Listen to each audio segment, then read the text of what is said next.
नमस्कार मित्रों, मैं उत्तराखंड बेरोजगार शिक्षक संघ से आशीष बिष्ट आप सभी के सामने एक बार फिर से मौजूद हूं।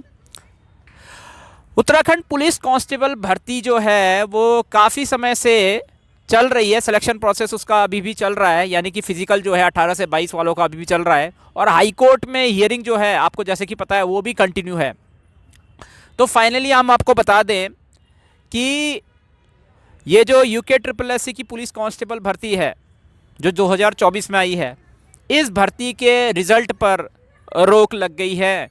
हालांकि ये आप ये कह सकते हैं, इसको इस तरीके से इसकी पुष्टि नहीं कर सकती कि ये रोक है, क्योंकि एक्चुअल जो बयान है वो कुछ इस प्रकार का है कि हाई कोर्ट के जज साहब ने कहा कि इसका रिजल्ट जो है वो तब तक जारी नहीं किया जाएगा जब तक हाई कोर्ट इसकी अनुमति नहीं दे देता। यानी कि हाई कोर्ट की अनुमति के बिना रिजल्ट को घोषित नहीं किया जा सकता। सीधी सीधी बात है, इसको हम कह सकते हैं कि रिजल्ट पर इसमें रोक लग गई है। तो कुछ इस प्रकार से चीज़ें जज साहब ने यहाँ पे बोली, और आप यहाँ से कह सकते हैं कि काफ़ी सोच समझ के बोला गया सेंटेंस है, जिसमें आप ये कह सकते हैं कि कहीं ना कहीं पलड़ा जो है वो आयु सीमा बढ़ने के पक्ष की ओर है। इससे हम अंदाज़ा लगा सकते हैं कि अगर मामला बहुत ही अगर क्लियर होता तो ऑब्वियस ही बात है, सिलेक्शन प्रोसेस चलता रहता और उसका रिजल्ट भी तय समय सीमा पर जारी होता। लेकिन अगर यहाँ पे आप कह सकते हैं कि ये बयान आया कि हाई कोर्ट की अनुमति के बिना पुलिस कांस्टेबल भर्ती का रिज़ल्ट जो है वो जारी नहीं होगा, तो हम ये कह सकते हैं सीधे तौर पर कि यहाँ पे कहीं ना कहीं पलड़ा जो है वो आयु सीमा बढ़ने के पक्ष की ओर जा सकता है। पिछली हियरिंग्स में आप जानते होंगे कि पुलिस कांस्टेबल भर्ती में जो लास्ट की कुछ हियरिंग्स हुई थी उसमें ये दिख रहा था कि 25 साल तक पुलिस कांस्टेबल भर्ती में आयु सीमा बढ़ने की पक्ष की ओर था। जज साहब अचानक से चेंज हो गए थे और उसमें क्या हुआ कि वहाँ पे आप कह सकते हैं कि उसके बाद एकदम से जजेस चेंज हुए, आप कह सकते हैं शिफ्ट हुए जजेस, और उसकी वजह से ये जो है मामला जो है दूसरे जज के पास गया। दूसरे जज के पास जब ये मामला गया तो उसके बाद उन्होंने इस केस को सुनने से ही मना कर दिया, और सुनने से जब उन्होंने मना किया तो उसके बाद जो है वो दूसरे जज के पास ये केस चला गया था। तो जिन जज के पास ये केस गया उसके बाद इसकी हियरिंग से शुरू हुई और आज जाके इस भर्ती पे स्टे लग चुका है। अब यहाँ से आगे क्या होने की संभावना है वो मैं कुछ यहाँ पे बातें रखना चाहूँगा। देखो, फिजिकल तो चलता रहेगा, जो फिजिकल चल रहा है 18 से 22 साल वालों का वो लगातार चलता रहेगा, वो फिजिकल पूर्ण हो जाएगा। बट यहाँ पे हो सकता है कि आयोग यहाँ पे ये डिसीजन ले सकता है कि रिटर्न टेस्ट जो है वो अभी जल्द जल्द ना करवा के अगले साल कराया जाए, या कुछ मंथ डिले होकर कराया जाए जब तक हाई कोर्ट का डिसीजन नहीं आ जाता। ये आयोग एक डिसीजन ले सकता है कि जब तक यहाँ पे आदेश नहीं आ जाता या जब तक इसका कंक्लूजन नहीं आ जाता, इसका निष्कर्ष नहीं निकल जाता, तब तक आयोग रिटर्न टेस्ट को डिले कर सकता है।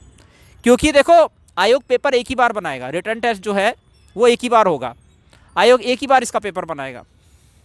तो कहीं ना कहीं फिजिकल कंप्लीट होने के बाद रिटर्न टेस्ट जो जून जुलाई में होना था वो पीछे जा सकता है, दिसंबर तक जा सकता है, अक्टूबर तक जा सकता है, या अगले साल भी जा सकता है।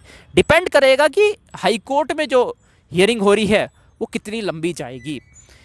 रिजल्ट पे तो खैर रोक लगी गई है, हाई कोर्ट की अनुमति के बिना तो रिजल्ट तो जारी होगा ही नहीं, ये तो कंफर्म ही है। लेकिन यहाँ से रिटर्न टेस्ट को लेकर भी डिलेज हो सकते हैं। तो हाई कोर्ट की हियरिंग अब कितनी लंबी जाएगी इस बात पर निर्भर करेगा कि रिटर्न टेस्ट कब होगा। ये भर्ती वैसे देखा जाए तो इतना लंबा नहीं होना चाहिए था, और हाई कोर्ट की हियरिंग भी मुझे लगता है इतनी लंबी नहीं होनी चाहिए थी। काफ़ी जल्दी अगर लगातार हर दिन इसमें हियरिंग होती और उसमें जल्द से जल्द इसमें डिसीजन लिया जाता तो मुझे लगता है कि ये कहीं ना कहीं आयु सीमा बढ़ने के पक्ष की ओर था। काफ़ी टाइम हो चुका है, इसमें कहीं ना कहीं 25 साल तक जो आयु सीमा पहले बढ़ती हुई दिख रही थी उसकी तरफ एक बूस्ट मिला है। तो मैं सभी बच्चों को ये कहना चाहूँगा जो 22 साल से अबव वाले, ऊपर वाले, आप अपनी तैयारी करते रहें, फिजिकल की तैयारी करते रहें और रिटर्न टेस्ट की भी तैयारी करते रहें, अपने बाकी परीक्षाओं की भी तैयारी करते रहें, और कोशिश करें कि अपने आप को मेंटेन रखें, बिजी रखें पुलिस भर्ती को लेकर भी। क्योंकि देखो, ये जो आपकी पुलिस भर्ती है इसमें निकलना काफ़ी हद तक आपके लिए ईजी होगा, बाकी भर्तियों में पेपर थोड़ा सा टफ आता है, लेकिन इसमें पेपर थोड़ा इजी आता है। तो आप अपने पुलिस भर्ती की तैयारी करते रहिए, बाकी एग्ज़ाम्स की तैयारी करते रहिए। मेरा आपसे यही निवेदन होगा कि कुछ भी करके इस भर्ती की तैयारी मत छोड़िएगा, क्योंकि अभी चीज़ें आपके पक्ष की ओर है। जो रोक भी लगी है वो भी कहीं ना कहीं आपके पक्ष में है। 22 साल से ऊपर वालों की 22 साल से ऊपर वालों के बच्चों को मैं ये बात बोल रहा हूँ। तो अगर डिसीज़न कल आपके पक्ष में आता है तो आपको जरूर जाहिर सी बात है मौका मिलेगा।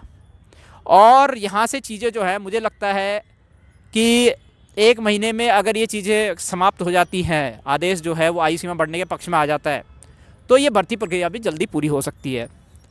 तो इस पर ज़्यादा समय मुझे लगता है नहीं लगना चाहिए। और क्योंकि पुरानी हियरिंग्स में भी कहीं ना कहीं आयु सीमा बढ़ते हुए पक्ष में दिख रही थी और बहुत जल्द उसकी हियरिंग जो है पूर्ण होते हुए दिख रही थी, तो कहीं ना कहीं ये हियरिंग्स भी जल्दी जो है इसका आदेश भी जल्दी पारित होना चाहिए।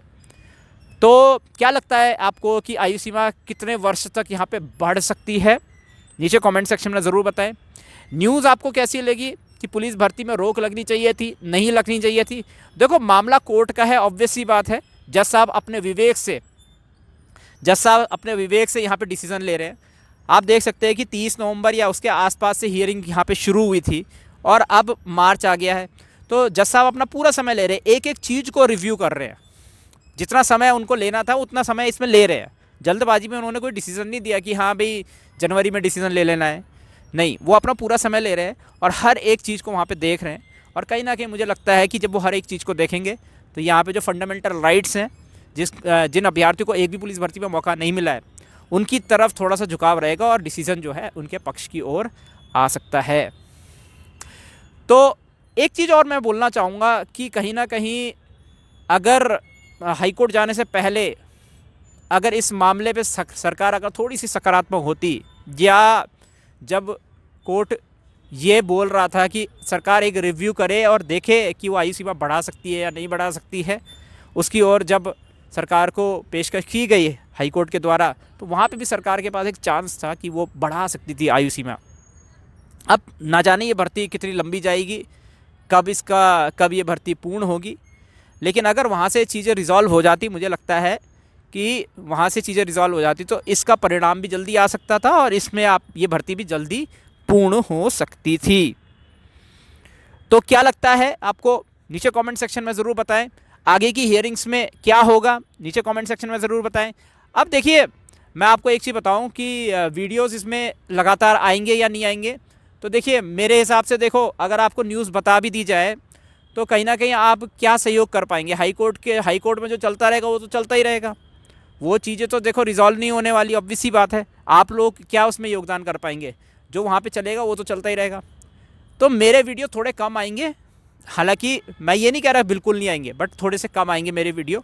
और मेरे हिसाब से जब अंतिम परिणाम आएगा, रिज़ल्ट आएगा इसका, यानी आदेश आएगा, तभी इस पर वीडियो बनाना सही रहेगा। बीच बीच में जो भी चीज़ें चेंज हो रही हैं, जैसे कि हाईकोर्ट में अभी हाईकोर्ट ने एकदम से इस पर रिज़ल्ट पे रोक लगा दी है, और तो अभी मुझे संभावना ये भी लग रही है कि इसका रिटर्न टेस्ट काफ़ी पीछे जा सकता है।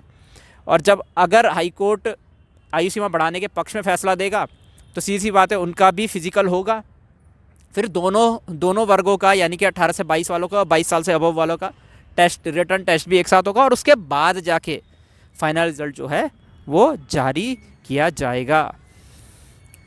तो यहाँ पे मैं तो एक बात और कहना चाहूँगा, जैसे LT भर्ती में हुआ, पुलिस भर्ती में भी वैसी चीज़ें हो रही हैं, तो ये सारे मामले हाईकोर्ट जाना एक बहुत दुखदाई वाली चीज़ है।